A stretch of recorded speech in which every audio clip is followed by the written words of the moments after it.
I'm delighted to be here at the Smart Transport Conference. I think it's a huge opportunity, a great occasion to celebrate a lot of the things that we have done in decarbonising transport, but also to look at the future and to meet the challenges that confront us. I'm very sorry that I haven't been able to come to your event in person, but I think it's really remarkable that we brought people together who have a real interest and a real passion for decarbonising transport. I think where we are today in the UK is really in a remarkable place. The Prime Minister's 10-point plan, and I'll talk more about that a bit later, the 10-point plan, which was issued in November last year, only 6 months ago, really set out very clearly the kinds of ambitions that we have in the decarbonisation of transport. It's very clear to me that if I look at the fourth point of the Prime Minister's 10-point plan, the electric vehicle rollout, I think that was hugely ambitious.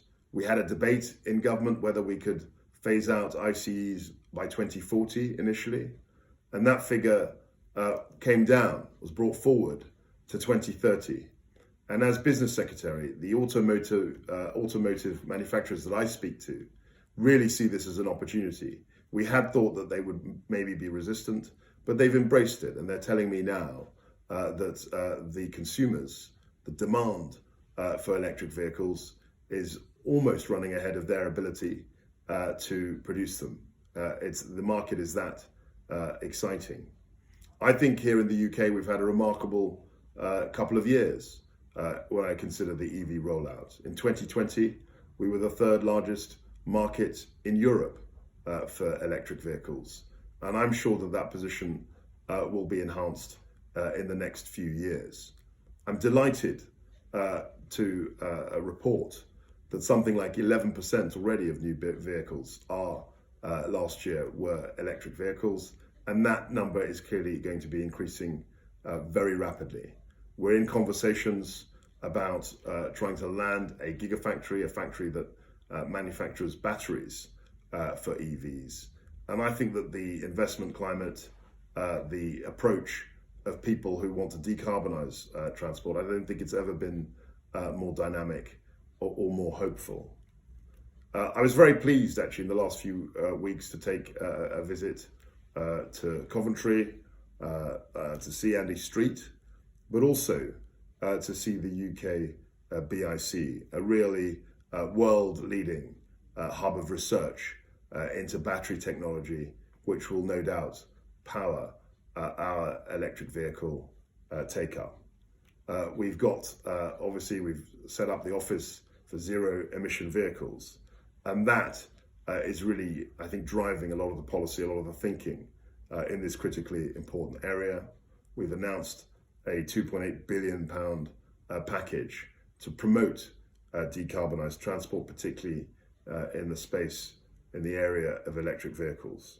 And as we head into COP26 in November later this year, I think the United Kingdom really is in a good place to show the global leadership that people around the world expect for a host of COP26.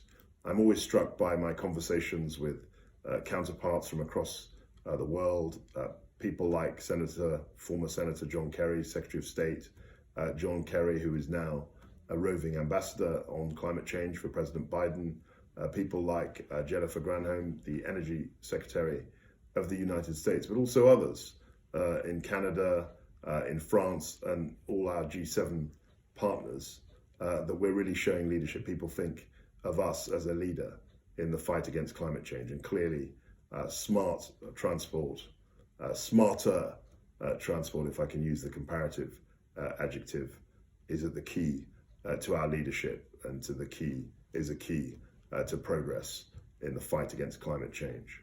Thank you very much for listening to my brief words of introduction, and I'm looking forward particularly to the question and answer session. Thank you. Thank you very much, Secretary of State. The Secretary of State did agree to answer some questions, and so we pre-recorded these questions and answers earlier.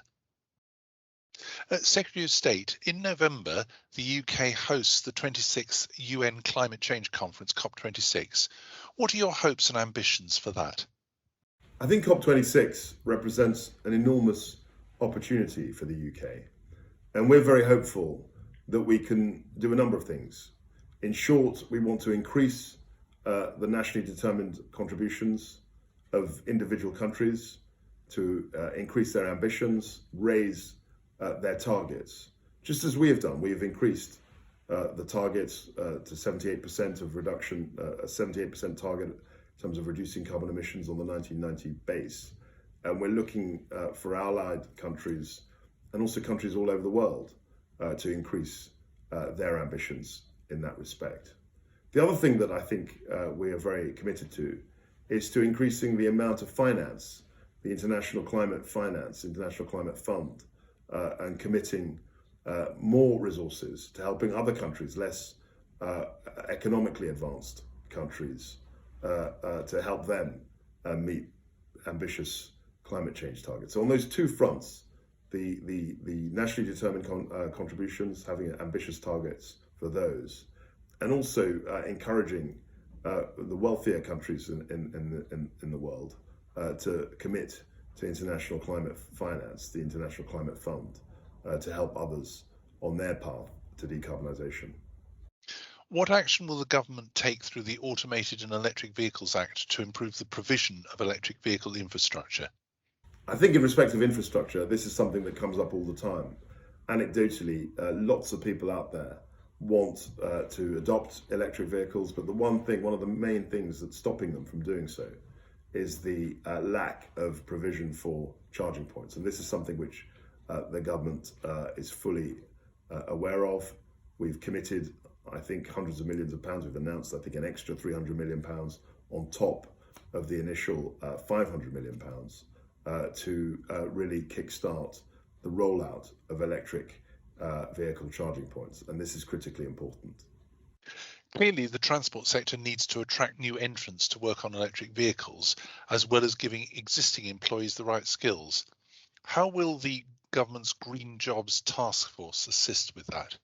So the Green Jobs Task Force was something that I'm very proud of having created with my colleague Gillian Keegan, who works as a minister in the Department for Education. It was obvious to both of us that a mechanism, a body which combined the interests of BEIS with those of the Department for Education could really push forward the skills agenda. And I think that already we are waiting on their report.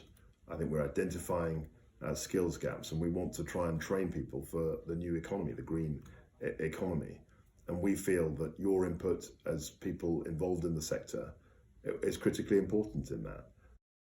What do you see as the biggest challenge in achieving the UK's climate ambitions, and how can businesses assist with that?